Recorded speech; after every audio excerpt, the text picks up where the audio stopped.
Right. So Well, if you think you must. I can't test the music anymore because I've taken the music off. Right. So Well, if you think Well, you was must. it the pre-show music that was getting flagged?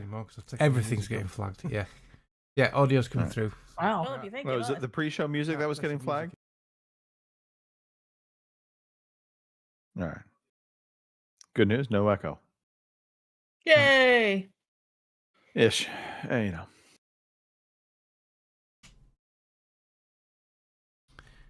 All right, ready? No, you'll have to give me the thumbs up. I don't know if I'll hear your audio or not, Mark. Right. Okay. Right. We're ready. Yeah. Why not? Let's do this. Let's do this. Apparently, we have to sing the opening music now. Right? Oh dear. Good evening, ladies welcome and back, gentlemen. Chris. Y'all Go are for it. listening to the Just talk all Overseas over it, intro, it Connection don't matter. podcast.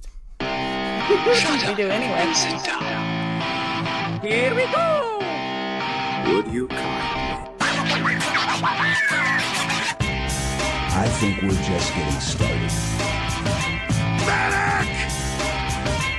I'm a witcher. I think this is more than you can handle. He sits on his ass all day. Let's do this. Hey, everybody. Thanks for tuning in to the Overseas Connection podcast, episode 885. May the 4th be with you, Eve, if I may. It is May 3rd, 2026. We are a video game podcast. We talk about video games. We talk about life. So we're going to be doing all of that in the next hour and a half-ish. Sometimes shorter, sometimes longer. The important thing, I'm here. Greg DeLacy, Gamertag Murphy's Law, OC_Murphy's Law on Twitter.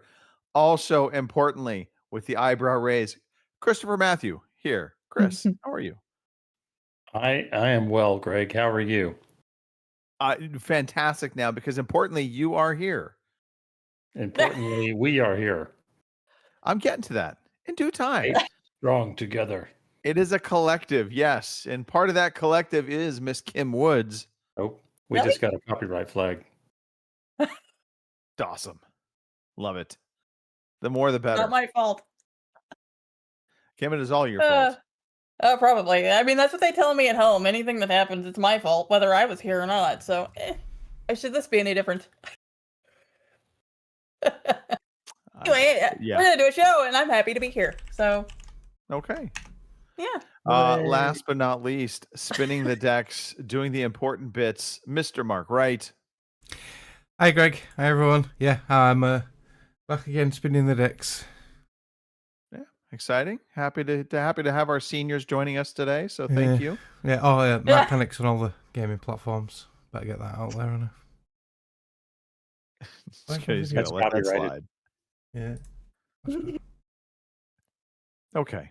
We're clearly not paying attention to what I said. That's okay. Kim No, got it. I'm having Kim issues. got I did. it. I got it. I've I got issues. it. There we go. All right. Let's talk about the important things of life. Mhm. So one, real fast. Importantly, we do this every Sunday. He said doo-doo. 3 p.m. on the East Coast, 12 p.m. on the West Coast, 8 p.m. in the UK. And if you're wondering why I didn't mention the Central Time Zone, it's because I'm going to do it right now. 2 p.m. in the Central Time Zone if you happen to live out in the land of the Rust Belt. I guess it's kind of the Rust Belt, right? Yeah, ish. No, No, I thought the Rust Belt was like Detroit. Is Detroit the Rust Belt? See? Rednecks know things. All right. Okay. All right. Well, what do you call you? The Dust Bowl? Well, Alley? probably. There you go. That works. Okay. You know. All right. I got to get my things down properly because I will get the eyebrow raise. It's like The Rock is looking at me every now and then. Mr. Matthew has that down perfect. Yes. That's a genetic thing, by the way. Not everybody can do that. Just saying. I can only do this one. I can't do the other one. Yeah. There you go. It's like rolling your tongue. Some people can, some people can't. Can't do that. You know, it took me forever to learn how to bat my eyelashes. For a long time, I never could do that. To bat your eyelashes? Yes. People would do that. And they're like, oh, do that. And I'm like, I can't. I had to actually like train myself to do that because I couldn't do it. Otherwise, I just looked like I was having some sort of like facial seizure or something. It was terrible. I suppose I look the same when I'm trying to do the eyebrow raise. All I do is raise both my eyebrows. So yeah, Right. You're in a constant state of surprise. like I said, we cover the important bits, and we could end the show right now. I think we're on good ground. We I do think so. have this on Oh, sorry. YouTube when they don't give us strikes. We also are on Twitch, so come watch us live, be part of the chat, and like Boomer in the chat right now, hanging out. Yeah. All right. I think from now we should transition to talking about birthdays. Okay. It's birthdays. Happy birthday to the birthday people. We can't sing the birthday song because that's got a copyright on it. But happy birthday to Dan Tilson, and happy birthday to Stuart Fowler, and happy birthday to some git named Mark, Mr. Mark Wright himself. Happy birthday this week, and some people you may have heard of. Happy birthday to Audrey Hepburn of Hollywood fame. Happy birthday to Fable creator Peter Molyneux. Happy birthday to former British Prime Minister Tony Blair and former Pittsburgh Steelers head coach Bill Cowher. I almost wished Star Wars a happy birthday, but May the 4th is simply Star Wars Day because May the 4th be with you. Star Wars was actually released on May 25th, 1977. So we'll wish Star Wars a happy birthday in about 3 weeks. Okay. And we'll be talking about Star Wars a little later in the show. So fitting. Yes. Okay. Well, I suppose we should just transition into since we can't sing a birthday song. How is Yeah, it we can. birthday songs are We are getting a birthday song. He was trying to play a birthday song. We were talking over it. The only one that's copyrighted is actually the one that we all sing at birthday parties. The happy birthday to you. That one has a copyright on it. That's why all the restaurants have a stupid song they come out and sing. Who copyrighted that song? The lady who wrote it. Now I need to know who this person is. She's probably clearly not alive. Once he This gets has to a to be certain for a age, though, friend. there's no copyright, is there? 'Cause That should be public fair use. I'm just saying. Unless the person who owns the copyright continues to use it in some way that protects the copyright and extends it. You know what I mean? So like the whole Disney empire was built on taking Grimm fairy tales, which were in the public domain, and making Right. animated features about them. And then once they own the copyright, they just keep using them every so often so that the copyright keeps extending and extending and extending. Sisters Patty and Mildred J. Hill wrote the song in 1893. Okay, they're dead. So are we talking a state here? Warner. So here I stand corrected. Warner Chappell Music had previously claimed copyright on the song. In 2015, the copyright claim was declared invalid, and Warner Chappell actually agreed to pay back $14 million in licensing fees. So that song is now in the public domain. I stand corrected. I was going to say, I'm like, come on, that cannot possibly be something that was copyrighted. It was. It was. It is. It was at one point. Yeah. Okay. No, I see we have Dan in the chat from Yep. Madrid, no less. Yep. Okay. All right. Awesome. Yeah. Well, hell, I don't even know where to go from here. I suppose we just dive into story time. If there's not a copyright on that. Yeah. I've lost my- Everyone here Which one? loves story time, our favorite time of the day. We're just a walking copyright. That's what I was going to say. And We just have to get ChatGPT to write all new music for us, and then we can copyright it. that or ChatGPT is going to basically get copyrighted as well because it's pulling from everything that it finds on the internet. But not yet. Oh, Not yet. yeah. Okay, fair enough. All right. Well, let's dive into it. Let's talk about what's been going on this past week. So I'm going to start with the Well, I'm gonna take a step back because I know we have games we can talk about, Kim, for the games that we get that we Mhm. pay for free, because this is Yes, the I did starting update of those. the month, so we might as well dive into this. Let's talk about it, Kim. What can we get for free that I've already paid for? Okie dokie. Uh, Are we jumping story time? Because technically that's after story time. I'm doing a new. I'm doing it my way. Oh, okay. This is Oh, my all right. time, Okay. just changing things I up. didn't realize we were changing things up. All right, listen, we can do we're that. too old for change. Alrighty. All right, we gotta Right. hear about this ahead of time. Right. Someone's Right. going through a All change, right. aren't Wow. Well, anyway, for the free Not you, games that we Kim, I'm kind of about paid Greg. for this month. Well, I figured that because I'm not old enough yet. they? Yeah. For PlayStation Plus this month, we have Nine Souls for the PS5 and PS4. We have Wu Chang Fallen Feathers for the PS5 and EA Sports FC 26 for the PS5 and PS4. And for your Game Pass so far this month, because you know how this list, it usually gets bigger by the time the month is over. Right now we have Final Fantasy V, Mixtape, Call of the Elder Gods, Subnautica 2, a big one here, Forza Horizon 6, Bistro, Luna Abyss, Echo Generation 2, and Cash Out. And then we have Cash Out Crew. I think there was more to that. I may have erased it. I don't know. But anyway, it's Cash Out Crew. Maybe it was the Cash Out Crew. I don't know. And then we have RV There Yet. So, there wasn't anything for the Prime Gaming. Well, there is for the Prime Gaming, but a lot of them was the same ones that I announced last month. So far I haven't filled this one in yet. So, That because it's pretty much all the same. that RV there yet. I've seen some streamers play that on Steam, and it looks a lot of fun. So if that's Play Anywhere, I might be interested in downloading that. Yeah, there you go. Well, it'll be on Game Pass, so there you go. And for Epic so far, till the 7th, we have Odd Sparks, an automation adventure, and a Firestone Online bundle for $100, whatever that is. And then after that, we'll have Arranger, a role puzzling. That's a weird thing to say. A role puzzling adventure, and Trash Goblin. I'm assuming that's a game about raccoons, but I don't know that for sure. So, I mean, that's usually what we call them around here, is Trash Goblins. So, right. Anyway, Trash those are Panda. your free games this month so far. All right, I love it. And you know what? In the theme of changing things up, we're gonna roll into what we're playing right now. What? Oh, well, holy What? moly. Yes, I don't like this this. craziness. I don't like this. Today I feel like playing computer games. Handing me notice at the end of this Holy moly. podcast. We are mixing things up today.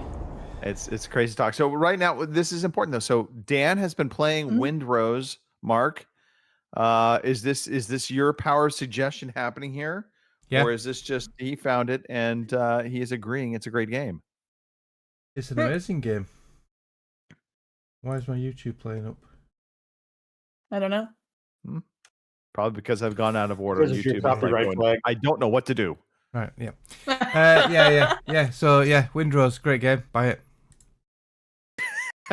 You No, said I'm the same joking. thing about our Right, creators. Right, so did I mention last week I've unlocked the second area? So I killed the first boss and I'm in the second area.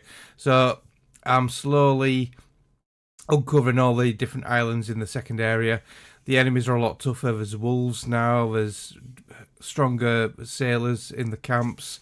But yeah, still loving it. Still really enjoying it. I've unlocked... So yeah, like your crafting benches, you can unlock extra stuff to build to make them like level 2 and level 3 crafting stations, so you can craft better equipment and upgrade your weapons and armor better to a higher level. So I've been slowly unlocking them. So yeah, really enjoying it. It's getting a lot of love on the interwebs by what I can see. So yeah, if you like pirates and you like survival adventure games, this is an absolute must. And what is the end game of Windrose? Does it have an end game? Well, no, it's just to Okay. improve and Be a pirate. develop Another and more treasure. yeah, it's like enshrouded and More treasure. yeah, you just keep going, you just keep getting better and better. And because it's early access, there's more content to come. So as they release more content, there'll be more to do, hopefully. So yeah. Okay. So I Alright. did read about this game that apparently people have been having issues with Windrose shortening the lifespan of Yeah, their SSDs. SSDs. Yeah. Yeah. So just FYI. Well, it did have an update earlier this week to resolve that, so they have sorted that. They've optimized Allegedly. both Allegedly. the SSD and something else. I never noticed any problems. Might be Yeah. just on the slower potato PCs like Greg's. I don't know. What I've been reading is the game just is reading and writing to the SSD at an excessive rate. And that's what's causing the issues. So supposedly that patch was supposed to address that. Yeah. I have replaced my wooden and straw shack with a proper stone building now. In fact, I've got two buildings. I've got my main house and I've got my crafting building where all my crafting tables are in. My tower is still there, and I got rid of a stupid square fucking platform on top, and I've just put a temporary roof on at the moment till I figure out how to do that. I've unlocked some more stuff with the plans where you can craft different things. So I've got now a luxurious bed. I've got some more other stuff. There's this like a circular staircase you can get, so I can put that in the tower.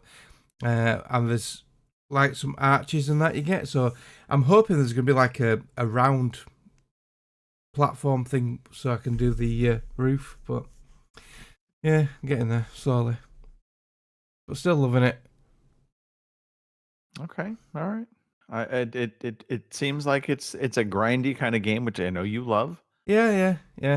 It's not a grindy game which pisses you off. It's a fun grindy game. So Well, yeah. I've not got bored of it yet. So Okay. Well, I mean that's a positive, right? Okay. yeah, it's got the same pull what Enshrouded and Dune Awakening had for me. So yeah, loving it. Okay. All right. Not gonna lie, I feel a little disjointed because I'm not using my headphones today, so it feels weird. That explains don't the random ordering of the show. No, It's discombobulated, aren't you? No, Yeah. there's a different explanation to that along similar lines, but I'm tossing that up to senility. yeah, you know. I'm not the one yawning on the show though, Mr. Matthew. I do need some more coffee for sure. It's Well, let's get you talking about what you've been playing, Mark. Chris. Mark, what have you been playing, Mark? I also played something else. Well, I figured we would be talking about that in a little bit. Yeah. Yeah. Apparently I need more coffee too.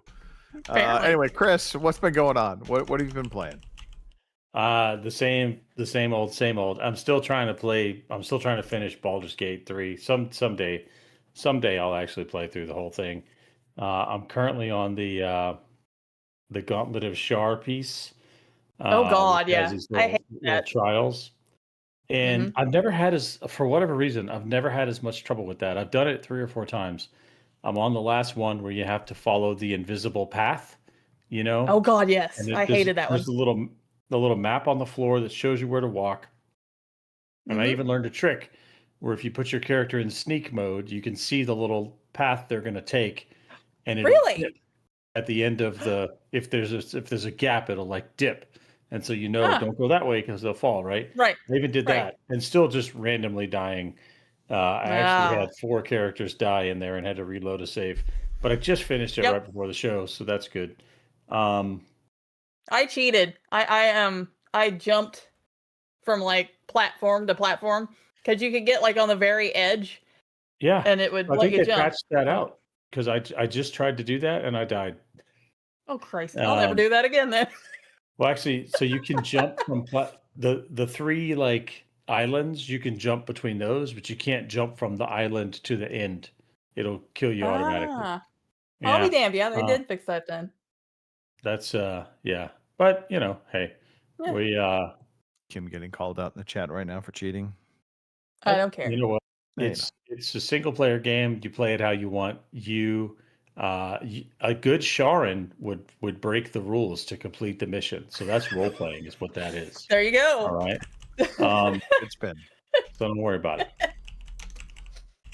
And I've been playing Shadow of the Tomb Raider, which I'm enjoying. Just kind of slowly getting through it a little bit at a time. I did have a little bit of a laugh though.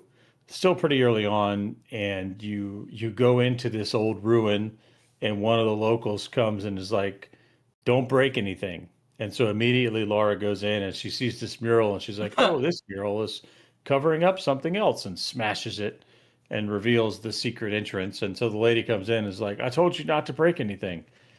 And then goes in, and immediately to solve the next puzzle, you have to get these giant swinging boulders to smash everything in order to complete the puzzle. So it's like, don't break anything, and then you proceed to break everything, which I thought was kind of hilarious. God, I remember that. And I hate guard dogs. I hate guard dogs. Guard dogs, yeah.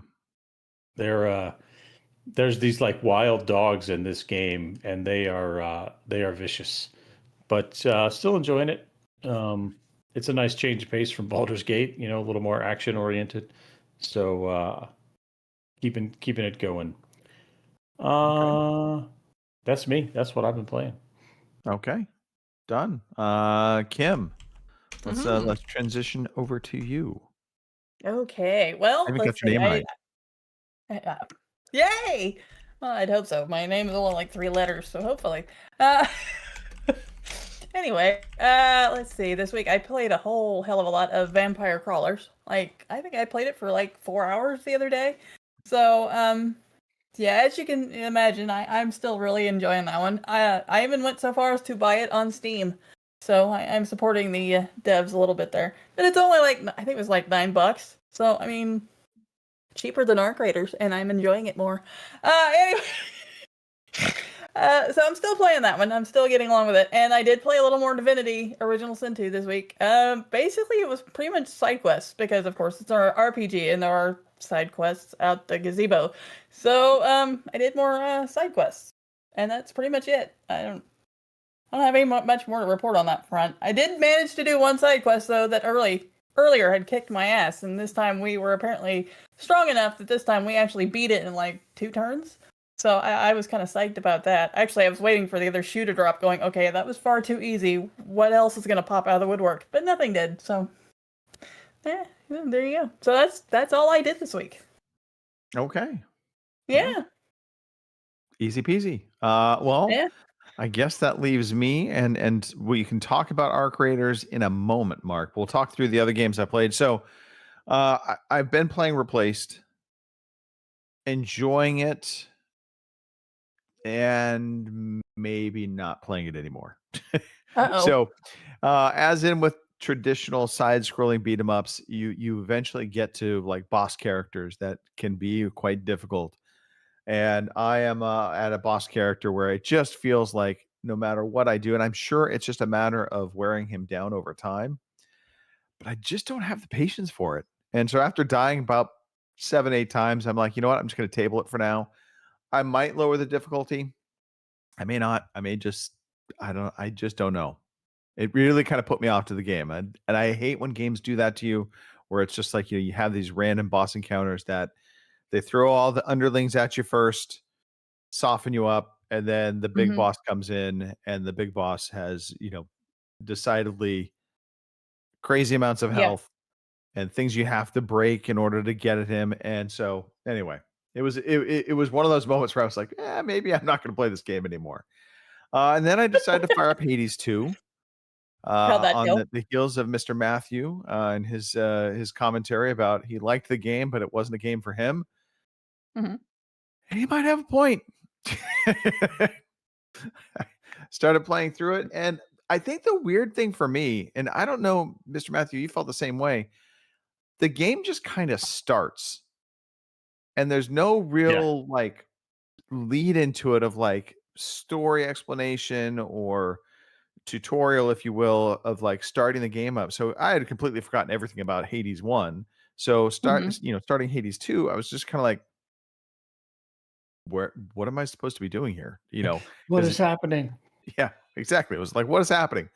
And then I finally kind of figured things out, and I got into the realms of where you're just kind of endlessly fighting, and I kind of hit that wall again with this game, and just being like, yeah, I don't think this is a game for me long term, and especially Hades 2 over Replaced. I'll probably go back and try and figure a way to beat that boss, and I'll continue on. I'm moaning about it now, but I'll do that.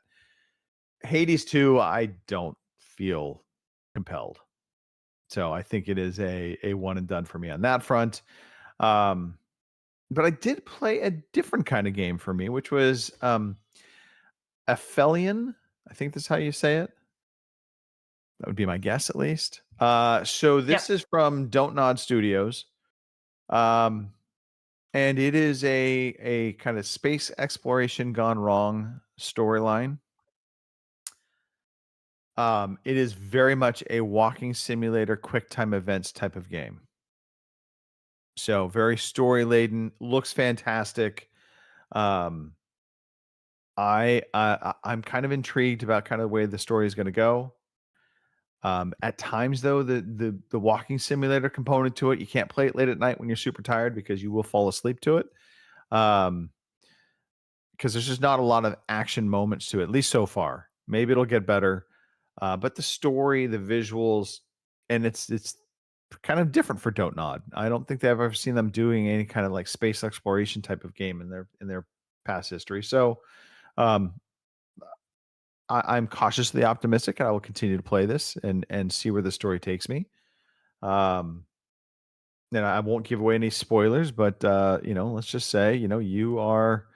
It's probably the fear of every astronaut out there that ever goes out into space, and things go wrong in a very, very bad way, and then you are just trying to figure out, how do I survive? So yeah. Or you're like Matt Damon and you're harvesting potatoes on Mars. So yeah, that yeah. Maybe that will be my future. I don't know, Kim. I don't know. There you go. Don't know. You got the computer for it. Hey. Last but not least, Arc Raiders Riven Tides. Mark, we have been playing the update. Yes. Yeah, new map came out on Tuesday called Riven Tides. It's like a coastal map with some new gadgets as well. There's now like a metal detector for the beach where you go beep beep beep beep beep beep. I've not detected anything yet, but it's What was that For the sound record, I effect again? believe you have to do that during the Beachcomber event. So you have to wait for Riven Tides to have a beachcombing event, and then. All right. So what's the point in having? Well, I they found give that it to you so you have detector. it, so you're ready for it, Mark. Ah, right. Okay. Because I found that tool on the normal map. I'm the tool. I do wonder if it might be effective for, like, say, like an electrical storm when you're trying to hear, like. I don't want to radar be carrying crash. that big fucking metal thing around the electrical storm. You might as well just carry a big flagpole around and say, strike me down. Well, ironically, they did introduce also the white flag. So there's that too. Is it? Yeah. You can wave a white flag around now, which pretty much And they'll instantly still to shoot me you. is, don't trust that person. They're going to try to shoot and kill you. Right. Yeah. But no, we've been enjoying Arc Raiders still. We have Phil now has bought the game. He's going to be playing. Kim, it's just a matter of days before you come back and you say yes. We know it's going to happen, Kim. Mr. Matthew, you'll come back to the fold as well when you finish, your tour of old games that, enjoying as a palate cleanser. Maybe. Speaking of Chris, I've now got into what Chris was doing a lot in Arc Raiders, and that are the trials. I never really got into the trials before, but I'm quite hooked on the trials now. That's all we've been doing all week, isn't it, Greg? So been enjoying the trials. I managed to do there's one where the new map, there's a big hotel complex, and you have to open as many containers as you can in that hotel. I've managed to 3-star it today, and on the top floor there's a bloody shredder. I hate them things. Yeah. Did not know that. And I ran like the Dickens, and luckily I found a zip line, such as went straight down the zip line and got out of there. But yeah, there's a shredder on the top. So, Yeah, I think Shredder's solo scare the bejesus out of you. When you're with like a team of 3 in particular, Shredders I feel like they're just not nearly as formidable. But I've been enjoying Arc Raiders. I'm now stashing blueprints. I was stashing them for Lewis. I'm going to stash some for Phil now as well. So I think that's one of the things I love about the game is being able to kind of like give some hand-me-down. I managed to get a Bettina blueprint today. I've already got that, so I was going to keep it for Lewis, but you said you've got one for him, so I'll let Phil have that. Because Lewis is doing the expedition this week, isn't he? That he is, unless he misses the window again, like he did last time. When does it close? I don't know. Couldn't tell you off the top of my head. I'm not doing the expedition this time, so hence me not really necessarily paying attention. But yeah, so the other thing they had with the update, which this has gotten some mixed reviews, they did create a durability system where low tier weapons, common weapons, have high durability loss. So let's say you have a Stitcher. So Chris, to help you conceptualize this, you have your Stitcher, you come into the match with your base gun, you shoot it a few times, and its durability is going to decrease rapidly. So the thought here, or the emphasis, is to try and get people to come in with custom loadout guns as opposed to just running off of free loadout all the time. A lot of people are not happy about this. I would be unhappy about that. Higher tier weapons have better durability. So they're actually performing the way they should. Now, my one tweak, which I hope they will do, is if you upgrade, say, your Stitcher 4, to a Stitcher 4 level, that the durability loss then is decreased, and so it's not as impactful. So upgrading your weapons helps durability. That should be the case. Do we know if that's the case? Oh, it's not. I don't believe it's the case. Right. Okay. So is it on the rarity? Yeah, it's on the rarity. That's what is really impacting. So there's new enemies, as well as there's one called a turbine, which is it looks like a gigantic dreidel. By the way, that's what it is. It's a dreidel in the sky. It's a cone. It's like a cone-shaped drill bit floating in the sky. Dremel drill bit, sure. The Dremel in the sky keeps on turning. I've not make a song out of it. And there is a trial to damage that, and we've not tried that. I think we're going to do that after the podcast out with Greg. That is a hope. Yeah. Yes. If life lets me, we'll see about that. Life or wife? So, wife, life. One and the same. One and the same. But yeah, no. So Arc Raiders, it's been good. A lot of people, and I think my one complaint about Ribbon Tides is the loot locations seem a little bit less than exciting.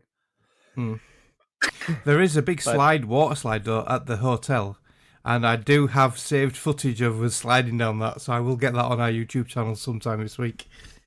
Yeah, there should be an achievement for sliding down the water slide. Yeah. I feel like they should have included that. Yeah, but oh well. Anyway, so that's it. That's me done on games that we've been playing. And I know everybody is like so confused. We did games first, and are we doing story time next? Are we doing quiz next? News? Nobody knows. I'm just along for the ride. That's the way this podcast is today. And just what I say, let's do the quiz now. What? It's time for the quiz. Yeah, you know what? Wait, that didn't get a copyright strike? No, well, because we haven't done story time yet, I haven't discussed the copyright situation because we just fucking skipped all that shit. But no, my sound effects don't get copyright strikes. It's just some like music and the intro music and the trailers. But anyway, we can't cover that yet, can we, Greg? Carry on, boss. We already did. It's already out there. It's already out there. Quiz me, Chris. We'll talk about it. What? Quiz. Let's go. I feel like Stevie Wonder now. I'm fucking blind. I don't know where I'm going. All right, quiz. Okay. Quiz, Mark. Batch was the winner last week. Greg, among the hosts, you had the high score last week, so you get to choose the order of play this week. I shall definitely go last. I shall make Mark go first. Kim is the sandwich filling. Well, Kim is the sandwich filling. All right. Mark, Kim, well. Greg. Let's see who else plays long in the chat. So, I have a secret theme this week. I think you're going to get half of it real quick. We'll see if you get the second half.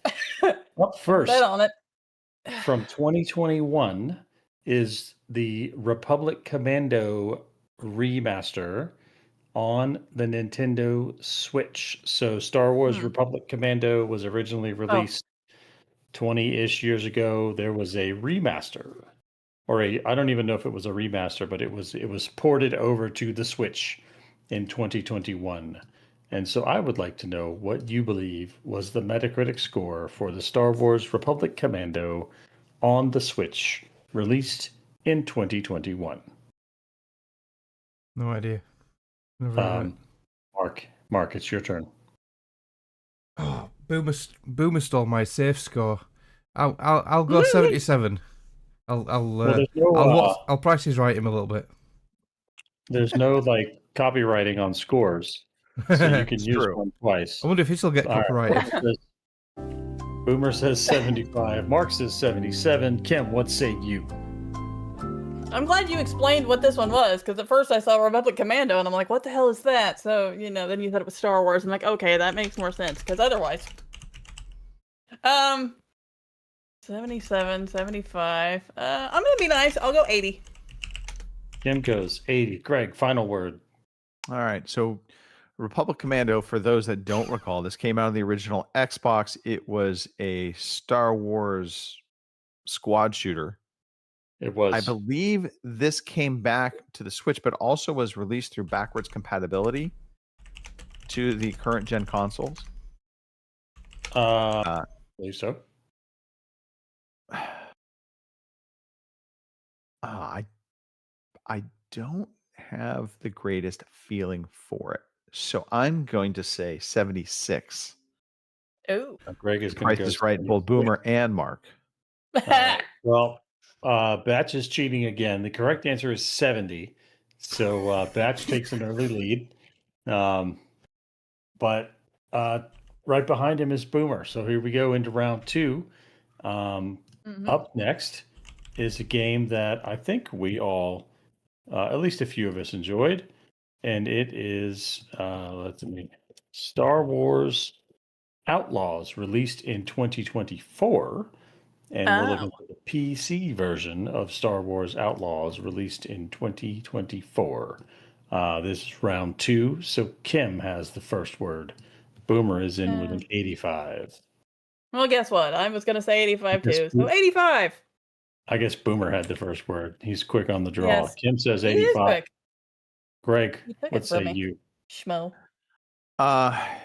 So unlike the positive vibes being handled out there, I remember this game got pretty well trashed. when Yeah, it on came out. release it did, I'm yeah. going to say 68. Greg says 68. All right. And final word to Mark. Yeah, when this game launched, it got a lot of stick, and they did do a lot of quality of life improvements, didn't they? Like patch wise. But yeah, typical Ubisoft fashion, it had a lot of issues. I'm gonna say 73. Mark is going to say 73. Batch said 52. Wow. He was bringing the hammer down. Wow. The correct answer, 77 for the PC version of Outlaws. Far better than I would have thought. Yep. So let's see. How are we doing? That I don't puts know. How are we doing? Mark in the lead, with Boomer just 2 points behind, and Greg just 2 points behind. And Kim just 3 points behind that. So still anyone's game. Still anyone's game. Staying in the future, We're gonna go with Star Wars Squadrons from 2020, and we're looking for the Xbox One version. So it is Greg's turn to go first. This was I bought this. EA's Yeah, I bought this. Star Wars EA's. flying I remember game. this game. Boomer says 80. I was gonna say 82. So Hmm. You said 82. yes, You're so quick on the draw there. Normally there's some exposition. I kind of I thought I know, about I it, was and I- stunned, right? All right. when you're in the lead position, you can't do too much exposition because then it helps the other players. All right. Play to win. Play Mark smart. Mechanics thinks that the secret theme is Star Trek, but that's That's a great Batch guess. says 88. It's your guess, Mark. What do you think the score was? What did Greg say? Greg said 82. I'm gonna say I quite like this game. I think it was quite. I'm gonna say 87. Great. Mark says 87. Very generous. The actual score.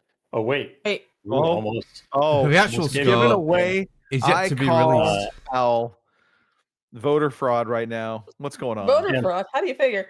I'm Yeah. like everybody's just going right over me. But anyway, that's all right. All right. So 88, 80.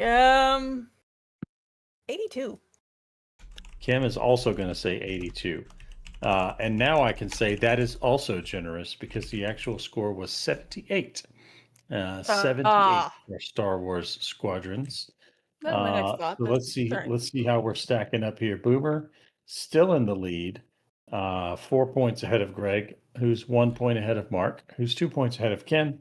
Batch has thrown in the towel because he's mad at me for calling him a cheater. I was only kidding, Batch. All good.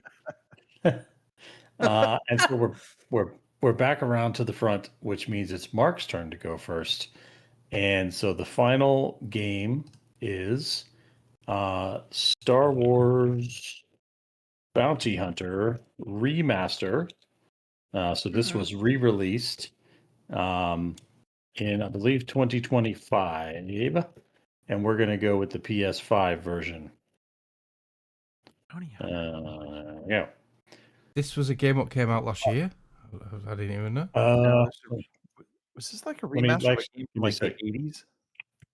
No, it was originally released in like 2005. Let me just verify the release year real quick. 2024 is when it was released. I'm sorry, 2024 is when it was released. I don't really know about it. So Does I'll- that change your answer? yeah, I'll just take a Boomer says guess. 85. I'll say 82. Mark says 82, and that makes it Kim's. Wait. Oh yeah, that makes it Kim's turn. All right. 77. Kim says 77, which leaves it to Greg. I feel like Kim's got a good score there, so I'm going to say 76. Greg says 76 again. 2 times you've used 76 in this match. I'm waiting for Batch to throw me a guess. He's guessing at 66, which is an excellent guess because the actual score was 68. Not a Oh, great wow. score for Star Wars. Not at Bounty all, Hunter. no. So this one you played as Jango Fett, doing Jango Fett things, just making your way through the galaxy. So here we are at the end of regulation. Greg has the slimmest of leads, leading the difference from top to bottom is 7 points. Wow. So for -5, we'll go -5.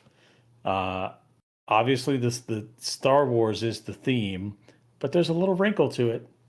There's a little Oh. wrinkle to it in honor of Star Wars Day. Let's see if you can guess what's unique about these Star Wars games as opposed to maybe other Star Wars games. Greg, you have the lead. Do you want to guess now or do you want to guess later? I will withhold. I will keep the order that we had.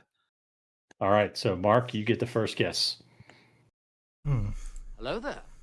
Hmm. Now we're definitely getting a copyright. Yeah. Oh, I was gonna say open world, but Squadrons isn't really open world. But I don't know. But all you play it on the side of the alliance, on the good side. I rebels, thought in the Squadrons rebels. you had some missions as the Empire as well, didn't you? I don't know. Kind of bounce back I and only forth? played it for a couple of hours. I've not played a lot of it. I really liked that game. I only played it for a couple of hours though. I really liked it though. Yeah, I did. Um, Why what I played? I don't know. it was pretty good. I don't know.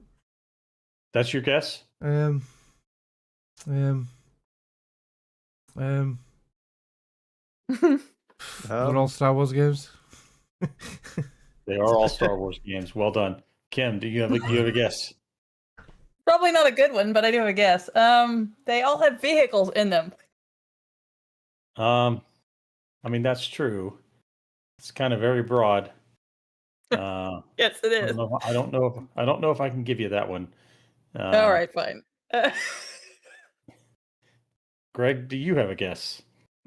Yeah. So, one also, they feature vehicles in them, but you couldn't use vehicles for all of it because Republic Commando, you were a foot soldier. You never touched a vehicle, or you never. Potato, drove a potato. vehicle. Yeah, I know. Yeah, because I was just gonna say Outlaws. Outlaws is the outlier to my thought of. Well, man, I'll just throw this in there. You can all at some point play on the side of the Empire. Um, I don't know if that's factually correct in Outlaws. That's the one thing I don't know. Yeah, I would have to go back and look at Republic Commando to see if you play on the side of the Empire during Republic Commando either. Those are all excellent guesses, but the interesting thing that all of these games share, as opposed to any other Star Wars game, is there's no Jedi. Ooh. Oh, Yeah. Right?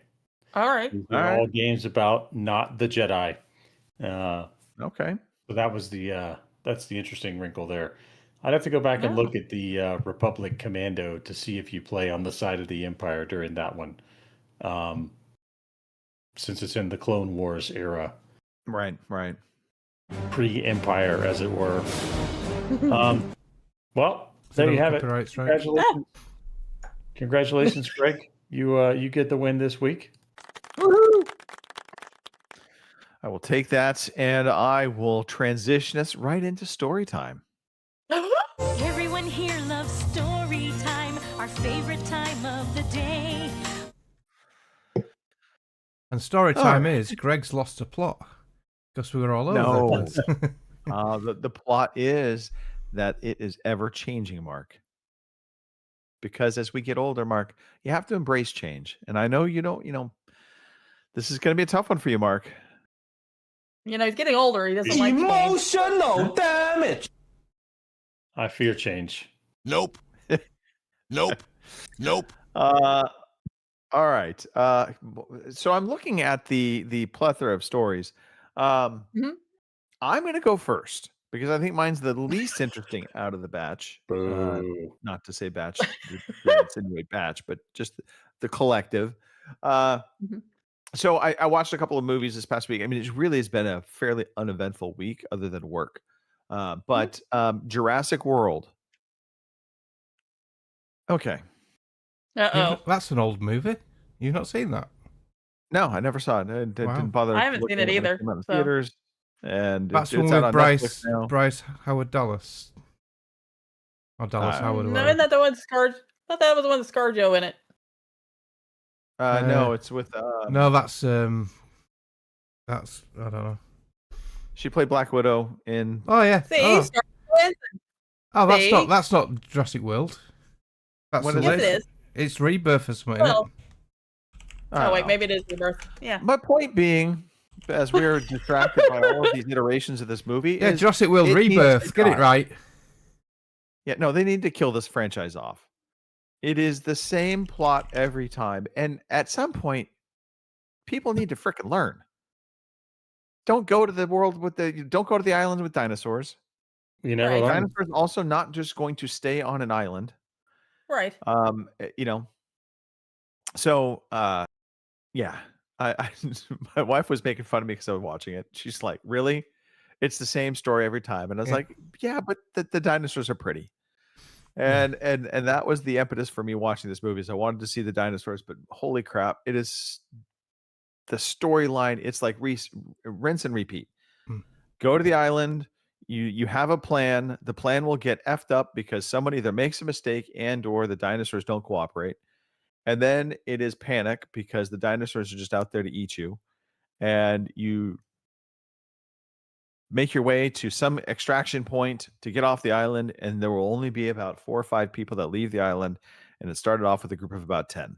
That's the complete, that encapsulates every Jurassic World movie or every Jurassic dinosaur movie ever made from this franchise. Yeah.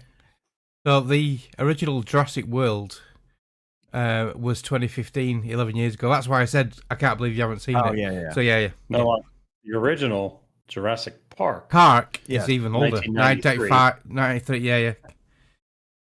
Yeah. Whatever the name of this one was. I mean, but again, they Rebirth. are all the same movie. And somebody always has the idea they're going to take the DNA of the dinosaurs off the island Right. because that's going to be a good idea. Hey, So yeah. this guy works for the CIA.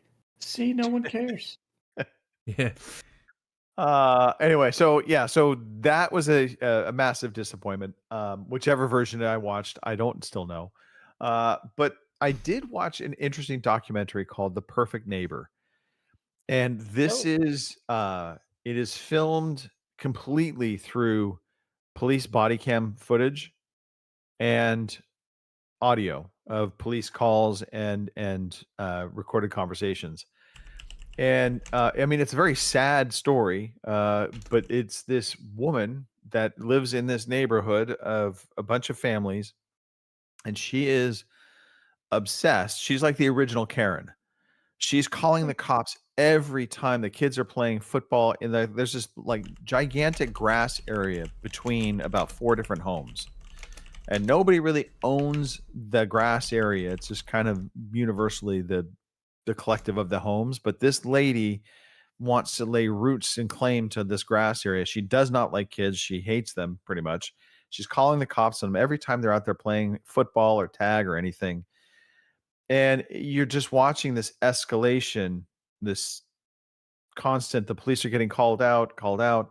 And finally it culminates in an unfortunate, very tragic incident with her. No. Yeah. I don't want to totally give away the plot, but it ends very badly for somebody. It's a very sad, I mean, it's a sad story when you really stop and think about it. But it was fascinating to watch, especially from the vantage point of the police body cam footage and them coming, talking to her, talking to the neighbors, talking to the kids. And it put its hooks in us. We watched it. It was, I mean, it's worth a watch if you like that kind of thing. So yeah, Cool. we've been on a bit of a true crimes tour. A lot of the Forensic Files, we watched those episodes like over and over again, but it's getting to the Yep. point that we're recognizing repeats. Like, Yep. I've seen this one before. I remember Yep. how he dies. So yeah, I know how that one happened. yeah. Yep. But yeah, I love those kind of shows. My wife actually is totally hooked on them. So I get that. I like them too. Yeah. So probably trying to plot out the perfect murder of me. So if I do go Probably. missing, you know now. She's lost her opportunity, Greg. She should have done it when you were having your swimming pool built, and you could have been under the Right. foundations. She's lost her opportunity there. Well, okay. Fair play. I do not want to be part of that opportunity. I would like to. All right, and No this one is does. fitting. Talking about police body cam footage, I'm going to transition us over to Mr. Matthew because I do see Cops and Robbers on here. That caught my eye. So, Mr. Matthew, what's been going on with you? Well, I've had several. Well, so first on, I think it was Wednesday, I was on my way back from dinner. No, it was Thursday. Doesn't matter. It was Thursday because my teenager had to be somewhere. And teenagers, for having no ability to get themselves anywhere, they are grumpy when you don't get them there on time. So we went to dinner and we were coming back, and there's this one stop sign. There's a crosswalk from a hotel to a parking lot, and there's a stop sign at the crosswalk. And so I roll up and I look both ways, and there's no one there. So I just kind of coast on through. And just as I'm coasting through, Katie says, "Oh, that's an interesting place for the police to be waiting." And I'm like, "Oh." And sure enough, he turns on the lights. And so I'm going through the checkpoint to get onto the installation. Nature of this. With the police pulling me over, I'm like, well, I'm not going to pull over here. Traffic will be backed up forever. So I show my ID and I keep going. And then he gets on his little megaphone. It's like, driver in the blah, blah, blah. And I'm like, I got it, guy. I'm just going to the parking lot. Right. I just got a warning, but I was just like, I cannot believe of all the things that I got pulled over for going 2 miles an hour through a crosswalk when there was nobody present. But hey, you know what they call that, by the way? We well, at least here, we call that a California stop. Yes, California stop. Yes, absolutely. So that was that. And then last night, so the cops and robbers portion of story time, every spring, the youth minister for my kids' youth group, they do this thing they call Fugitive.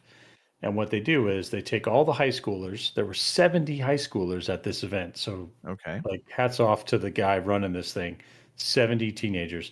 So they take all these 70 teenagers to one side of the base and they break them into like 9 teams, and they have to sneak their way to the other side of the base. And then they are sneaking past a bunch of parents like myself who have volunteered and just drive around. So the rule is they have to stick to sidewalks and improve trails. They can't like go traipsing through the woods and cutting through people's yards and stuff like that. Right. Okay. And so then we're just driving around with these high-powered flashlights trying to find them.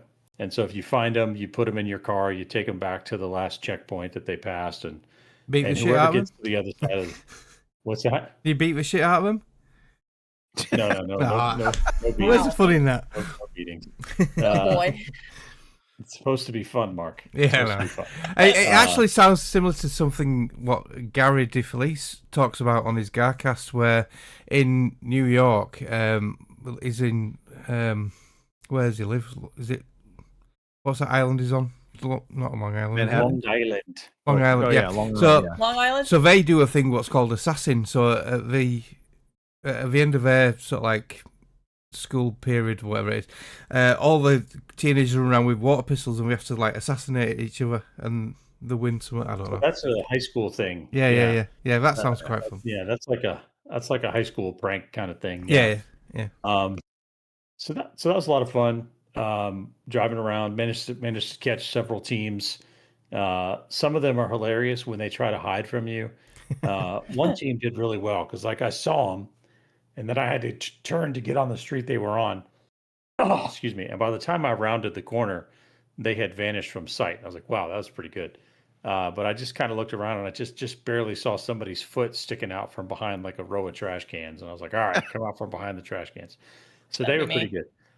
This other team, we're pulling through the parking lot. So the Starbucks is closed.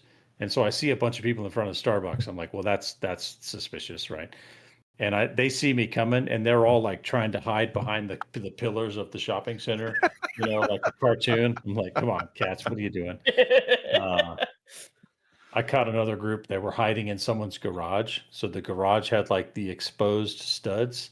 So they were all like up against the wall, trying to be as flat as they could to like hide in the wall. It's like, good job, but you're not supposed to be in that person's garage. Please get out of that person's garage. Yeah, it's fun. Entering. So this reminds me. When I was in Boy Scouts, we had camp, and they had this hill.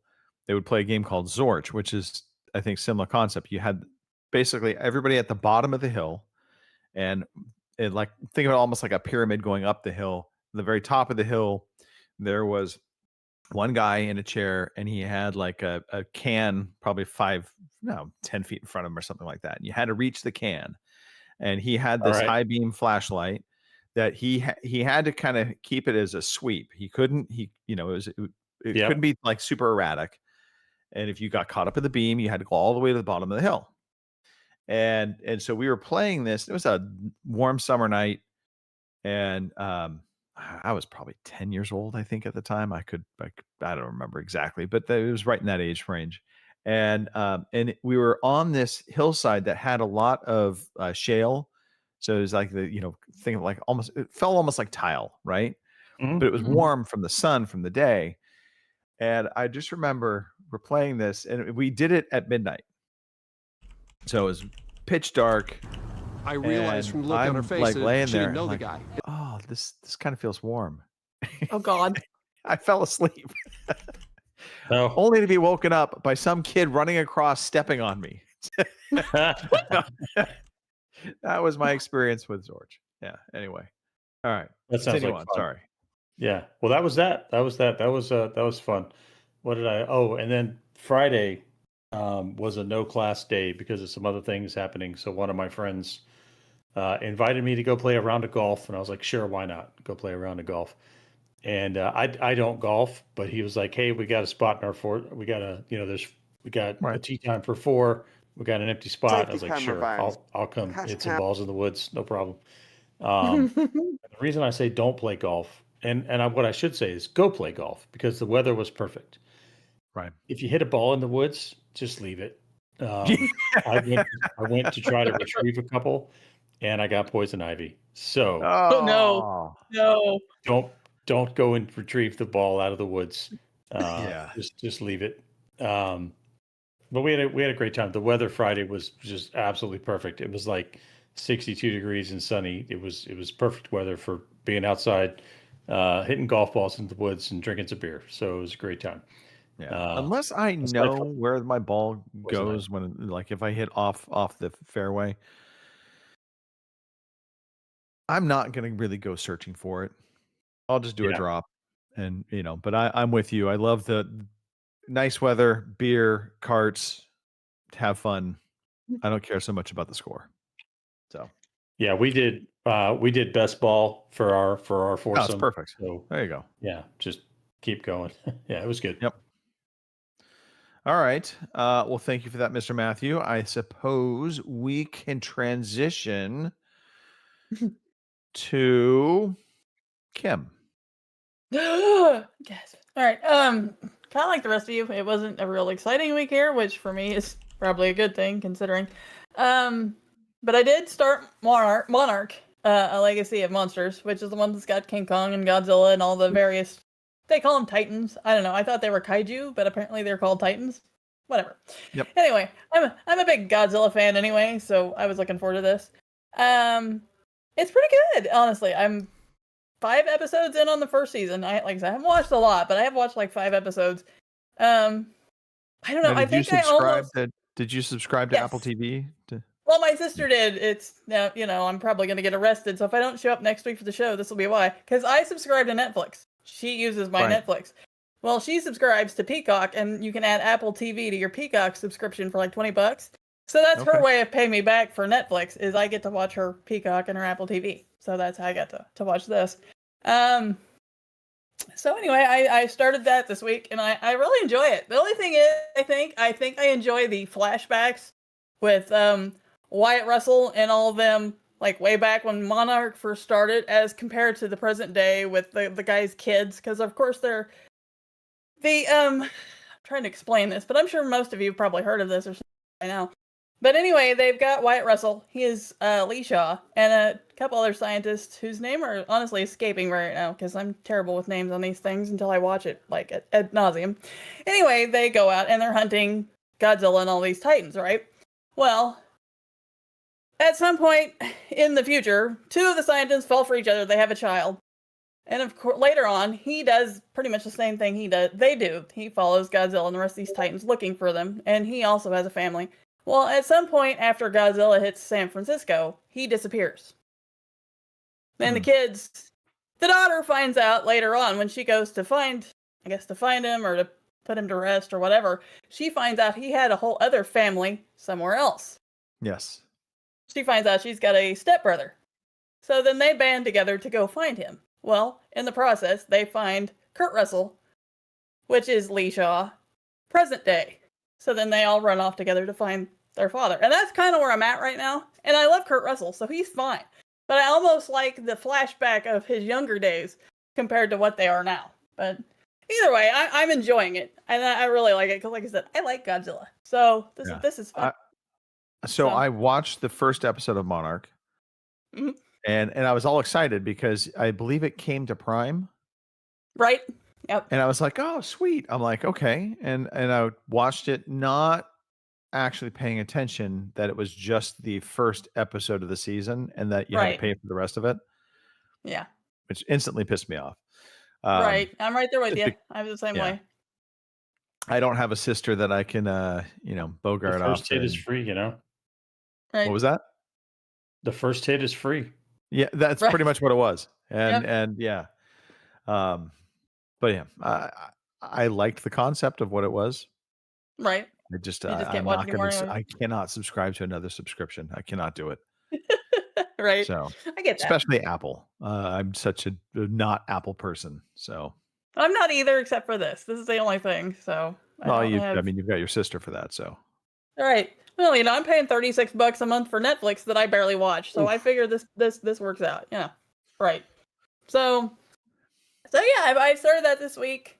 Hopefully, I'll watch some more. Well, okay, this week. I started last week.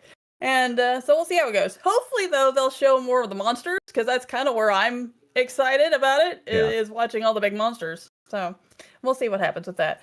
Other than that, of course, there's no cat feeder updates. I'm sorry this week. There's no updates for that. I know. We're all disappointed. I mean, but it is the first. It is the first. But it is the first of the month, and it's Greg's favorite part of the show. So we have the calendar. And this week or this month we have Kane and Macchiato. You can figure out which one is which. So there's Kane and Macchiato. I actually like Macchiato. To be fair, I'd kind of like Kane too. But anyway, that's beside the point. So there you are. I'd like to point out, though, that I think that naming convention could go either way. I know, right? Like you could be a macchiato or a cane. I'm just saying. All right, one or the other. So there you go. That's all I got for you this week. I've got a special video. Oh, I did have a special video on for you, Kim. Oh yeah. Yeah, it's copyrighted. Yeah, probably. Oh, hey, look, it's my firefighter, guys. Yay! Oh boy. And that leaves us last, but certainly not least, our senior of the group.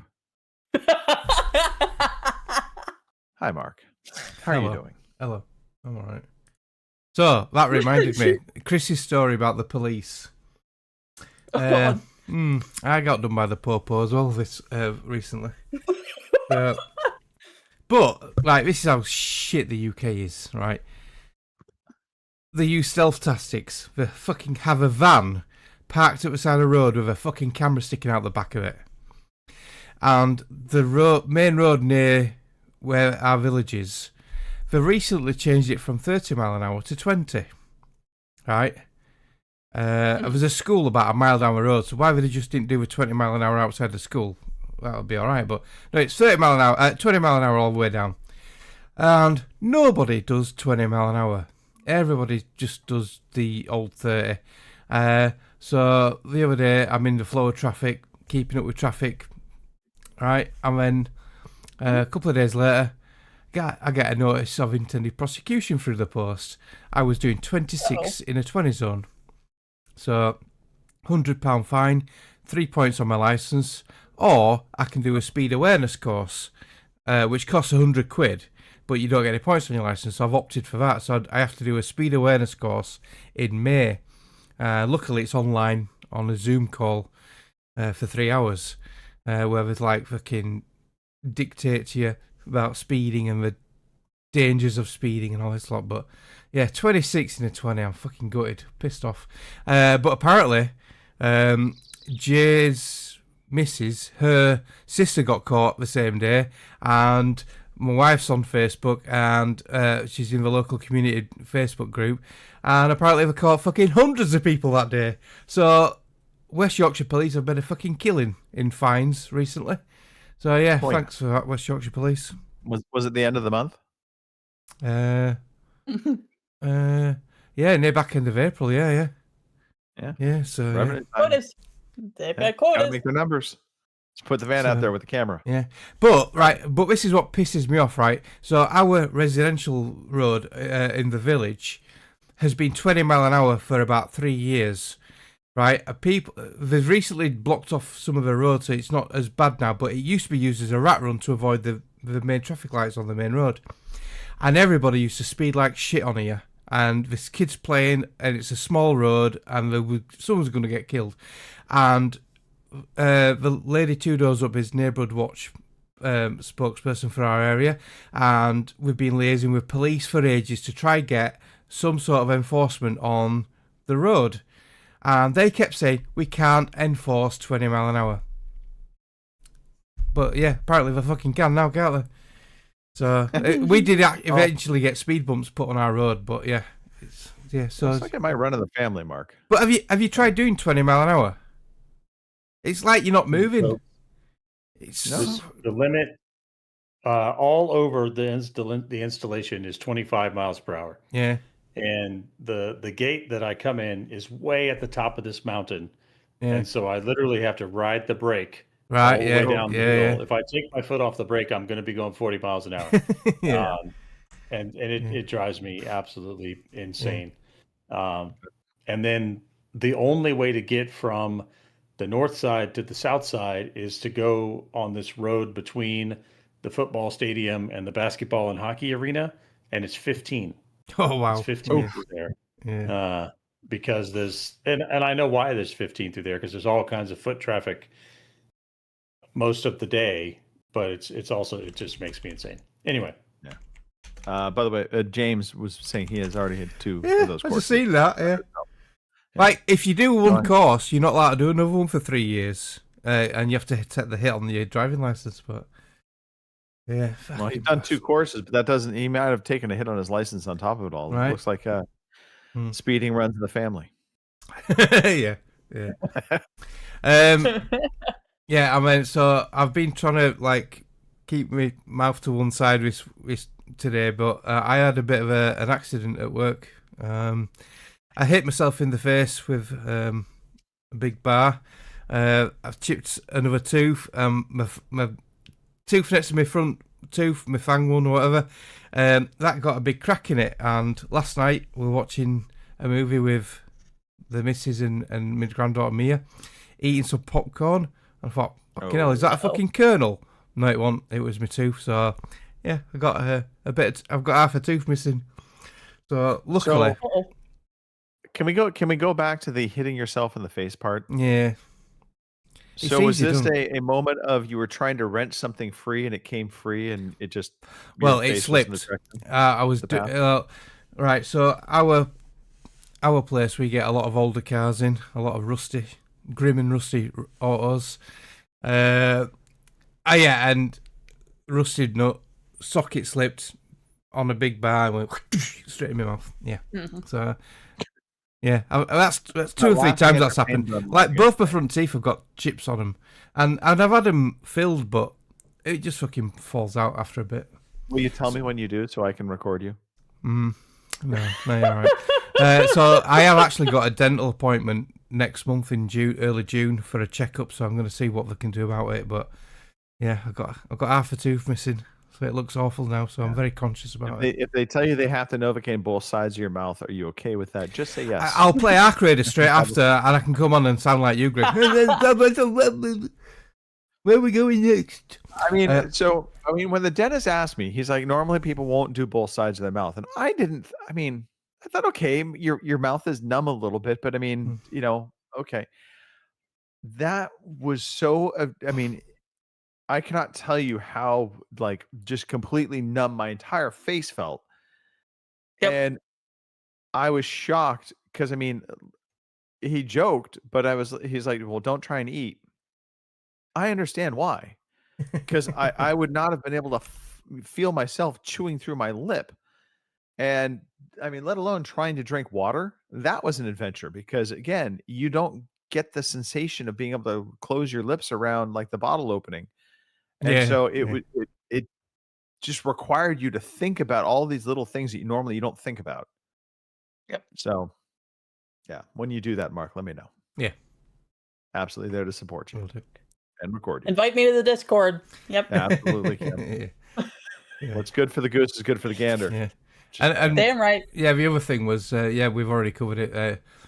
You mentioned it last week on the show, Greg. We got a YouTube copyright strike, so I've managed to log into our YouTube account finally, and it was the one where Kim did a lot of walking on her farm, and I played the Proclaimers for like a brief 5-6 seconds. I thought you were allowed up to 30 seconds. I know radio stations are without having to pay royalties. Now we got a copyright strike for that. But luckily we are not monetized, so it doesn't really have a detrimental effect. But apparently, because of that Proclaimers one, in some countries the audio and visual of that is muted and blanked out. So, but then I also noticed. Sorry. I'm curious what countries it gets. Yeah, it doesn't say. But then I noticed like nearly every single video of our live broadcast has got a copyright strike. So the intro music I was using is from a YouTube channel where it's royalty free, DRM free, no copyright, and so I've been using that, and that's been getting flagged as copyright to someone. So I don't fucking know. So I've removed that for now. Marcus, the problem. Yeah, and some trailers for movies and TV series, they were getting copyright strikes. What? For a trailer? I thought they'd be happy of the exposure and promotion. So, yeah. Fuck it. Kim, before we move on, let's give a shout out to the chat. Okie dokie. I got a list here, as a matter of fact. Batch is in there. Boomer's been in there. Hardly Dan stopped in. I'm sure he's still there. Assassin's Creed. James is in there. And now we have a Chloe. So thanks, guys, for dropping into our chat. Yeah. Chloe stipulating, a big fan. I know Chloe. That's James's girlfriend. I presume. I'm guessing. I mean, I was worried she might be a bot, so it might be a bot. It might not be. It might be different Chloe. I might be just presuming things here. I might have just put James right in the shit. But his girlfriend's called Chloe. Whether you're a bot or not. It's all we can do, Mark. It's all we can do. Yeah. Like last time I mentioned a girl, it ended up being a boy, and I made a right embarrassment. So I ain't saying, "Oh, it's lady" ever again. Legendary moment, Mark, because we had Shannon. Shannon. Oh, yes, I remember Shannon. Yes. Nah, it wasn't. It was a guy. Yeah. Mind you, in 2026, that's more common than what you fucking imagine. Like, but yeah, back then it was a scary time. Back then it was a scary time. Yeah. Oh Lord! All right, Horrifying, where are we at? I don't even know now. We've lost track of everything. We're at the I've news. just derailed Greg now, the news. Oh wait! Time for James the has news. clarified that yes, it is indeed his girlfriend, so we are good. All right. Yes. Good Is she a big call, fan of Mark. me? Big fan of Kim. I'd Certainly say she's not a big Mark. fan of me, but alright, probably not Mark. I think it's me. It's definitely me. Right, Definitely good. James and Chloe, make sure you subscribe and follow us There on you go. Twitch, and send us loads of money. No, I'm only joking. There you go.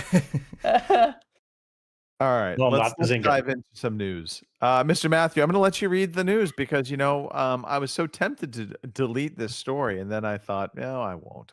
I'll be nice. I thought you might, I- just because you're that's just What- the kind what, of person Mark? you are. Can I Raise play a your jingle? hand. Can I play a jingle, please? Okay. Here is the fucking news. I had to censor us so we don't get a flag. I created that sound clip, so I'm the copyright holder. Although I have Okay. I have ripped music from 2 different places to make that clip. So Never admit to No, it, Mark. now you Never. have no, I didn't say You're that. the- Rewind, you're scratch holder. that. What the fuck? You're the copyright holder, and you have a potty mouth. Yeah. All right. So, Crimson Desert is so successful. I believe they sold 5 million copies. That the studio is allegedly paying each employee a $3,400 bonus. And so the story goes on to say Pearl Abyss The developer has sold so well that they are reportedly paying each employee a bonus that equates to about $3,400 per South Korean publication MTN. Pearl Abyss had awarded its staff with a 5 million won per head as a special bonus to celebrate the success of the game. I lost who's Pearl Abyss CEO Heo Jin Young reportedly stated that I express my deep respect and gratitude for the hard work of each and every one of you who created a product that the world is enthusiastic about. And I am paying a celebratory bonus for achieving 5 million sales to all employees who have silently fulfilled their roles in their respective positions. Our journey does not end here. The potential we have confirmed today will be the most powerful driving force to overcome any challenge we faced in the future. So, yeah, I don't know. I saw that and I just thought it was a little bit of good news. We see so many news stories about studios closing, layoffs, and studios closing, and others. The people are really frustrated with all these big studios. And I thought, here's a studio that's doing right by their employees. And I just thought we should highlight it. No, I want to play this game as well. Yeah, I do too. I can have a cat army. Loaded, the old CD Keys website. They've got 22% off this, but I really want it to come down a bit more because I've got too many games anyway. But while we're talking about numbers and that, Windrose has sold 1.5 million copies now in early access. It's only been out 2 weeks, so yeah. And Windrose, the studio is only 60 people strong, and you've got Ubisoft with like thousands of employees, and their skull and bones is like just dog shit in it. So allegedly. Allegedly. Well, this feel good story about developers and doing the work and getting rewarded for it transitions perfectly into the community question we got on Discord from Batch. So I'm going to tie it in here. And he had thrown a question out to us. We do the rest of the news. No, we'll do the rest of the news eventually. What's going on tonight? I don't understand what's going on tonight. Calm down. But he asked the question, what are your views on game developers using AI to create their video games? And so this, I think, is it's poignant. Like Ark Raiders, all of the voice work in that game is AI created. So how do we feel about that? So I thought, and maybe I have this wrong, but I thought that they recorded the dialogue, specifically all the things that the Raiders say when you use the chat wheel. I thought that was like one recording of all that, and then AI to put all the different voices and inflections on it. I thought like when you go to the traders, that was actual voice work. You may be accurate with that, Mr. Matthew. I just know they used AI to create some of the voice work within the game. I thought it was all of the voice work, but it may not be. But the question is, how do we feel about AI within the game developer stance? And I'm of two minds on this because go ahead. I think my opinion, AI as a tool for coding, for building 3D models, for really quickly prototyping something and seeing if it works, I think is great. What I don't want to see is studios lose their creativity. We start to talk about everything, and everything in Unreal Engine 5 starts to just look the same, right? Right. We start to look at this DLSS 5 that puts a filter on everything, and it all starts to look the same. What I really like is you when you play, for all their faults, when you play a Bethesda game, you're playing a Bethesda game because it's got their art style and the way they write dialogue and the way they do all that. When you play an Ubisoft game, you're playing an Ubisoft game. you know, and I like that each of the studios kind of has that DNA that shows through in their final product. And so I think, and I definitely don't want to see artists and voice actors not getting work, right? We've had so many great voice acting performances that we talk about, you know, throughout the history of gaming. I would just hate to see that go away. But I think as a tool for speeding up development time, I'm okay with it. Yeah. Kim, Yeah, I agree with Chris. If they want to use it, behind the scenes to do certain things, that's fine. But I also don't want to see him do like a whole fucking game and it's all AI. I don't. That doesn't appeal to me at all. and Mark? Yeah, I totally agree with Chris. But what confuses me is, haven't they been doing this for years? And all of a sudden now it's a big thing. AI. They've always done that's what a game engine is, isn't it? And I don't know, AI routines for your NPCs. I don't know. I don't know. Well, I think it's similar. I think the difference is Yeah. that someone had to code the routine for the NPC, right? As opposed to asking a large language model, giving the large language model a prompt, I need the code to tell this NPC to follow this routine, and having it spit it back to you. Right. Yeah, I didn't know that would have. Yeah, I thought they did that anyway. So yeah, I like I say, I'm not big into this, but if it starts taking people's jobs, that might be an issue. But I don't know. I mean, that's if a game's good, then the big game's rub. good, isn't it? It's going to sell, in it. I don't know. Yeah. It confuses me. Sorry. I want an all AI game just to see it. Let's see it happen. You got somebody with extra fingers and just throw some chaos into it. But no, I am with you guys, and I think the big thing is the jobs front, right? It's I like AI as a tool to be used to help someone do their job more efficiently, more effectively. But I am not a fan of AI or robots, for that fact, taking somebody's job over. And that's the fine line we're walking right now. And I think, AI has been such the big buzzword of late. And of course, CEOs think AI can be used for everything. Right. It can't, and it won't, but it'll have its place in the development world for gaming. I am completely fine with using AI. For instance, like with the voice work within Arc Raiders, where you have, set amount of dialogue choices that you want to give some different voice inflections to. I mean, for speed's sake, it's probably very easy to do that through AI versus having to hire 10 different voice actors to come in and read through those lines. I get that. Yeah, and I will say, I don't really do much social media, but I do go on TikTok quite a lot, and some AI videos, right? So you cannot tell on a lot of them that they are fake. So the AI is very clever on the video side of stuff.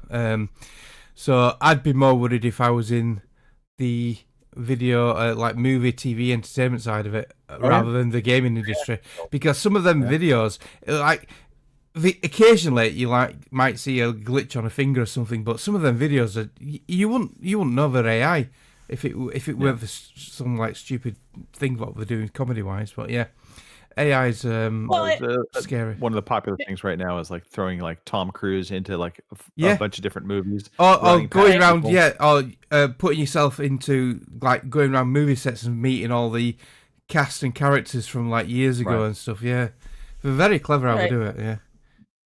My favorite. Go ahead, Kim. Say sorry, I'm gonna say my favorite are the chiropodist videos where the guy gets an old lady on the table and then they start bashing fuck out of them, thrown through a window. I think they're hilarious. Wow. Yeah, there's a lot about Mark right there. Holy shit. Anyway, everything okay at home? Thanks. Right? Holy moly. Anyway, like I was saying, well, it's recently, and you saying this, about when Val Kilmer died, he had it put, I don't know, in something. He had it put in writing that basically, he was in the middle of a movie, I think, and he had it put in writing that if they wanted to bring him back, using AI, so part in the movie, that's fine. He signed off on it, and it was okay. Well, now there is a big backlash from a bunch of people saying that they don't think he should have done that. Why? I don't know, because he signed off on it and he was fine with it. So, you know. Yeah. And there was a similar one with James Earl Jones specifically gave Disney and Lucasfilm the right to use AI tools to do the Darth Vader voice, right? Right. Yeah. So I think in I mean, that characters limited, like I this- think when you have a character like that, that's so iconic to the franchise, anybody who tries to be the next Darth Vader, people are just going to be mad, right? So you may as well just make it James Earl Jones. Yeah. Well, the latest you know. ones now are because we sadly lost Chuck Norris, didn't we? There's loads of AI videos with Chuck Norris now Yeah. just beating the shit out of everyone. So they're funny. Yes. Sora's closed down. That was the source of Oh, a lot Sora. of these videos. Yeah. But yeah, no, a great question from Batch. I think the implications from a video game development side, it's really tools, and tools are fine. I think the bigger implication, the more far-reaching one, is on the AI video front and actors and replacing them, because AI can do a really good job. There's been some amazing videos, like you were saying, Mark. Some of these fight videos that they've created was showing, actors from different generations. Chuck Norris, as you're showing here. I mean, they're well done, and it could be a potential future for entertainment. That is not necessarily a good thing. I don't think we ever want to lose sight of the humanity of it, and to Chris's point, the creativity. I don't, I want to watch human stories, not something from an AI. Right. It's just a conglomerate of kind of what it sees out there. Okay. A couple other news stories to talk about. By the way, great question. Thanks again, Batch, for sending that in. You too can also send in questions to our Discord, like Batch did. So, for those of us listening right now, Bungie claims it has a marathon story plan stretching years into the future. So the game that not many people are playing. Just kidding. I know it's got its own little following. Marathon launched on console and PC in March. It's estimated to have sold around 1.2 million copies in its opening weekend, and potentially over 2 million to date. So I think it started off pretty strong. It has definitely cooled off. I don't see any streamers we playing know it now. where we want to take the story for the next over the next few years, but I don't want to say it's completely locked in, because it's important to us that our players are able to help shape it. And I'm not going to read more into the rest of the story here. I posted more on it, but the important thing here is, Bungie has a plan for this story, but honestly, player base is going to dictate that plan. Yeah. And if they don't have the numbers, like Destiny 2 numbers or Destiny numbers, I think this is going to have a short shelf life, as opposed to this storyline for years shelf life. Any of you dabbled in Marathon at all? Nope, not interested. No. Yeah. Okay. Curious to know if anybody in the chat is playing Marathon at all. Okay. Shocking. Survey suggests exclusive games are still a top reason for playing on console. So this is according to Circana Q1, the Future of Video Games Consumer Survey, which notes that while exclusive games remain the top factor, and the motivation has dropped year on year by 8 points. So it's not as big a factor. And I think part of that, and I'm just going to throw my 2 cents in here, but part of that is because we've seen this shift in the not so distant past of, our console of manufacturers taking their games broadly. Xbox, most notably, put it everywhere. Sony with the PlayStation started putting their games onto PC, and I think exclusivity kind of got muddied a little bit.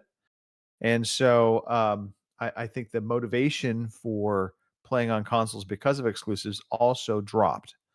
But the number 2 reason people play on consoles is that their friends and family also play it. And then according to the survey, it was followed by consoles being perceived an easier way to play with friends, about 37%, unless you're on Discord. Just a quick chat for the day. And those surveyed prefer playing in a more casual setting at 36%, which I think that definitely is part of. For me, Right. I don't want to play games at my desk because I'm here throughout the course of my workday. Right. So I like being able to go to the big screen. Just saying. Just right quick, just going on to the marathon story again. So Yeah. I've just quickly looked on Steam DB. Marathon has got 14,000 players on right now. A 24-hour peak is 16,000. When it launched 2 months ago, it had 88,000. Compare that to Arc Raiders, which came out in October, 7 months ago, 117,000 right now. 122,000 24-hour peak. 6 months ago when it launched, 481,000. So Yeah. Marathon's got some rookie numbers. Yeah. Well, it has some work to do. Yeah. I still think the aesthetic choice within Marathon was its biggest Achilles heel. Yeah. So back to this story talking about exclusivity. And so I think the important thing here is, one, we've had two of the console manufacturers now talking about kind of reversing course. Sony in particular has stated recently that they're going to begin kind of pulling back their PC games, and that they're really going to, I think, for the most part, outside of the marathon type games that are live service games, you're not going to see Sony exclusives on PC, at least at launch. And Xbox may be following suit, because we now know that Asha has said everything's on the table, including exclusivity. They're looking at their ways to, kind of grow that business. And their North Star is daily active players, and releasing games on PlayStation will help it grow that number, but it will come at an expense to the platform and services success. So, I think that we're going to, this next year and leading into the next generation consoles is going to be very telling, especially if we see Xbox reverse course and maybe open up timed window exclusives. I think that's kind of the direction they might go. 3-month exclusivity, 6 months, depending upon the titles.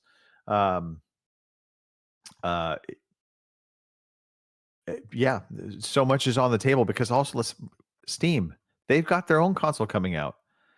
Mhm. How are they going to carve their, I know the Steam library is a big thing, but I think Steam is going to have some kind of exclusive content to really make their hardware sell. And I say that because we all talk about the Steam Deck Don't agree. and being successful. It's only sold like 8 million units tops. That's not some overwhelmingly huge success. So from the hardware standpoint on the Steam console side of it, I'm just curious how much weight they're going to put behind their hardware as opposed to just trying to still be this ecosystem. Right. Yeah, I think Steam, the Steam machine will sell fucking bucket loads. If it depending on price bracket, I want one for downstairs because of the size and how neat it is. Because like I had that other PC, but I sold that to James because it was just too big and bulky for downstairs, the front living room. But yeah, I want a Steam machine for downstairs because of my Steam library and everything. I don't think exclusivity for PC is a Steam machine seller. I think Steam machine will sell itself because of Steam itself, if you know what I mean. It's different to that would be consoles. why I would buy one. Mm. I mean, I think it's also going to be dependent upon the performance. Yeah, but if it's equivalent to my potato. Yeah, well, they do Right. claim it's more powerful than the majority of PCs connected to Steam at the moment, which yours will be definitely one of them, Greg. So,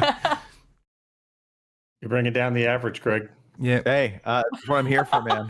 I am all about lower the top end. and I'm lowering the still bar. interested. I'm really interested in the Steam Frame, the VR as well. I've not really been into VR at all, but the Steam Frame is just something about it. I want to see what it's like anyway. do a bit of research on it when it's launched. Yeah. But I think it's coming Well, soon I'm because very apparently they've had massive deliveries of a Steam controller now. So I think the memory issue recently with the AI stuff has delayed the Steam machine. But yeah, I think it's coming pretty soon. We shall see. Mm. Well, it'll be also Indeed. interesting to see what it comes out price point wise. I'm talking to That's people. the other Right, big yeah. caveat to it. Windows PC users can boot into the Xbox mode for controller-focused full-screen experience starting today, and this was actually this past week. So there we go. I think this story is basically in the post from the Xbox Wire blog. Microsoft shares the Xbox mode will be available today in select markets. The mode will work with fully updated Windows 11 devices, including laptops, desktops, tablets, and Windows 11 gaming handhelds.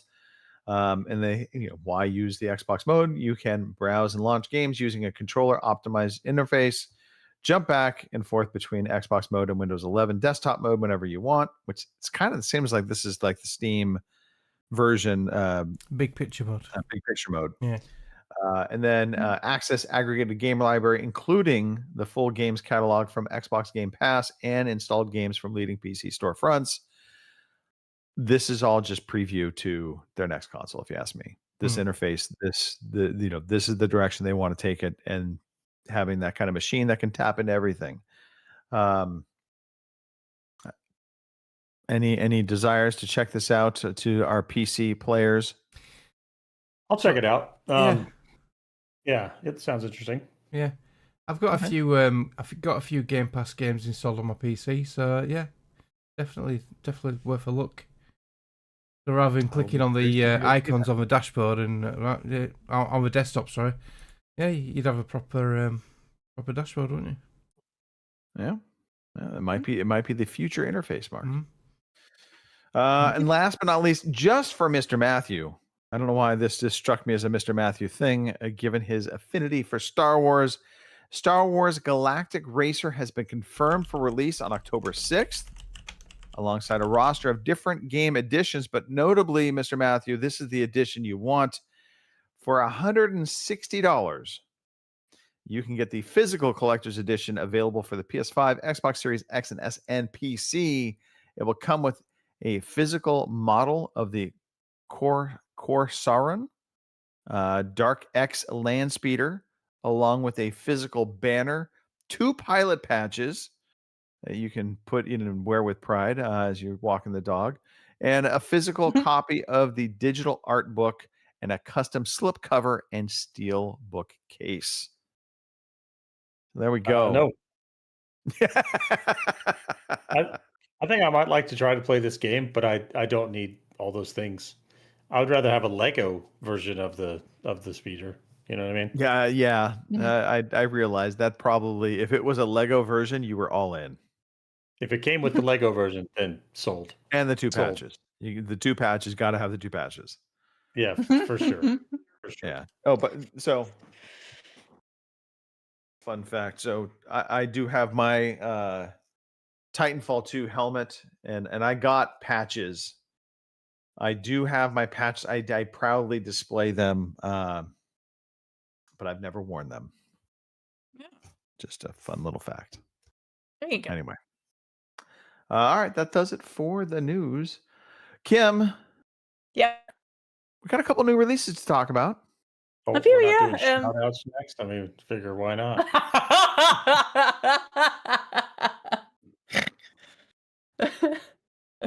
Change is good, people. Change is good. I fear change. Might as well just do next week's show straight after this one, aren't we? We'll start with the Sure, why outros not? first next week. Alrighty, your new releases this week, and mostly it's PC, but here we go. We have Prime Monster on the 4th, In the Black for the PC on the 5th, Motor Slice, whatever that is, for the PS5, Xbox Series X and S, and PC on the 5th. Amber Spire for the PC. Told you there's a lot of PC this week, and that's on May 6th. Turnbound for the PC on May 6th as well. Mixtape for the PS5, Xbox Series X and S, Switch, and or Switch 2 and PC on May 7th. It's also coming to Game Pass, in case you didn't catch that earlier. War Drum for the PC on the 7th. And last but not least, we have Hellbreak PC, and it'll be out May 8th. So there you go. That's your new releases this week. Yeah. Hellbreak, also known as Spring Break. Right. Yeah. All right. Awesome. Thanks, Kim. Yeah. Appreciate that. Sure. Okay. We're at that point, Mr. Matthew. Your job is not done yet. I'm going to make you work on the way out the door. Okay, fine. If you want to play games with us, then do that. We would love to play games with you. We have sort of a routine meetups at 8:30 in the UK, 3:30 on the East Coast, 12:30 on the West Coast, and 2:30 in the middle of the country. Lately, it's been a lot of Arc Raiders. So if you want to find some things for Scrappy, then that's the time to find some things for Scrappy. Fridays have been a little hit or miss, but we'd love to play some type of games for you. Games on Fridays, 8 p.m. in the UK, then once again at 8 p.m. in the middle of the United States of America. And in addition, I should shout out the Lunch Divers. We have a trio that meets pretty much every day around noon on the East Coast for a little bit of Helldivers 2. So if you feel like checking out Helldivers 2, then come along, jump in the Lunch Divers Discord chat, and go spread managed democracy. If you want to tell us what other games we should be playing, send us an email at ocpodcast@gmail.com or tweet us at OC_podcast. Leave us a review on Podbean or iTunes or wherever you get your podcasts. Like, subscribe, do all those things because we love it. And if you're not in our Discord, what are you doing? Come to the future, join the Overseas Connection Podcast Discord. And since I'm already talking, I'm going to do some shout outs. I'm going to shout out Poison Ivy, F you. I'm going to shout out Cigars and Whiskey because after my round of golf on Friday, it was cigar and whiskey night at the golf clubhouse, and that was a nice time. I'm going to shout out Youth Ministers because they are doing the work with teenagers. I tell you, I can barely handle the 2 teenagers that I have. How they handle a group of 70, hats off to them. And of course, the 3 of you and all of our shatters. Thanks. It's been a great time. Mark. Yeah, I want to shout out you guys and everyone in the chat. Also, I've lost it now. In your mind? Yeah, no, I was going to shout something out and my mind's gone completely blank then. You're going to shout out Chloe? No. Oh, God. Right, I don't know. I can't remember. How about That's why I write it down. No, yeah, I've completely lost it now. Mark, you know where you're at right now. I'll let you go, Kim. I'll see if I can remember. Okay. Oh my goodness. Yeah. I mean, we're doing everything out of order today. Why not? Yeah. Sure, why not, right? All right, well, that being the case, I'm going to shout out you guys because it's always ramble on about whatever the usually it's pretty interesting by the end of the show. Not to mention freaking hilarious at times. I'm going to shout out our shatters because I made a list and remember who they are. So we have I should have wrote it down. Harley Dan. Right. Boomer, Harley Dan. Have a safe trip, Dan. I know you're coming back soon. Batch and James and Chloe. So thanks, guys, for dropping in the chat and keeping us entertained and, playing in our quiz and, seeing how bad I am at guessing at themes because I really am that bad. Hopefully the rest of this week, or this week, I guess, goes good for everyone. I hope they all have a good week. And I will, I don't know, Mark, have you figured out what the hell you're supposed to shout out? No, it's completely gone. No, I'll leave it till next week. This is inside Mark's. All right. This is inside of Mark's mind. Yeah, quick peek into move on. Mark's mind right now. Move on. No. Yeah, it is. Yeah. All right. Yeah. Well, then, that being the case, I will pass you over to Greg. So. Yeah, wow. Talking with Mark right now is very reminiscent of talking with my mom, who's diagnosed with Parkinson's. Just saying. Oh no. Mark, happy birthday, my friend, ahead of time. Thank you. I was going to wish you a happy birthday the other day because Google loves telling me all of the birthdays of people and says, hey, it's Mark's birthday. And then in smaller print, May 9th. Yeah. Why are you telling Yes. me now? Yeah, next Saturday. So yeah. Also, doing the real estate thing, it is shocking to me how many people actually have Gmail accounts for their emails. Uh-huh. Like everybody. Whenever we're getting information from people, it is shocking how many people have Gmail accounts. Well, I set up a Gmail account because I left Virgin Media and I'd had my Virgin Media email for years. Well, it was Blue Yonder before Virgin Media. But I think a lot of ISPs now don't give you an email address anymore, whereas years ago, your ISP provider gave you sort of like 5-10 email addresses, didn't they? Yeah, they don't do that anymore, do they? So, yeah, you're quite limited to what email address you can have now. I think the other genius thing that they did is they just called it Gmail. Yeah. Which people Nice and immediately short. know Yeah. that's what it is. Right? Like it's like when I see like a Hotmail account, I'm like, Hotmail, that's just, I don't know, like I expect something, you know what I mean? Yeah. Or at Yahoo or, yeah. whatever. Yeah. So I think by just naming it simply was kind of a stroke of genius. Anyway. Indeed. Well, speaking of a stroke of genius, this show has been a stroke of genius with all of its twists and turns. Thank you to the three of you for joining me. It's been fun. Sure. Thank you to the listeners. Come back next week. We will do this all again. It'll be Mother's Day. There may be some challenges with that. I'm just saying. Mother's Day in the U.S. I don't think it's in the UK. No, we've already had it. So Mark will be doing a solo show. Yeah. Well, Mark OnlyFans. If I remember. Yeah, shout out to my memory. Yeah. All right. On that note, Mark, take us out. Take us out where we're going. Thank you for listening to the Overseas Connection podcast.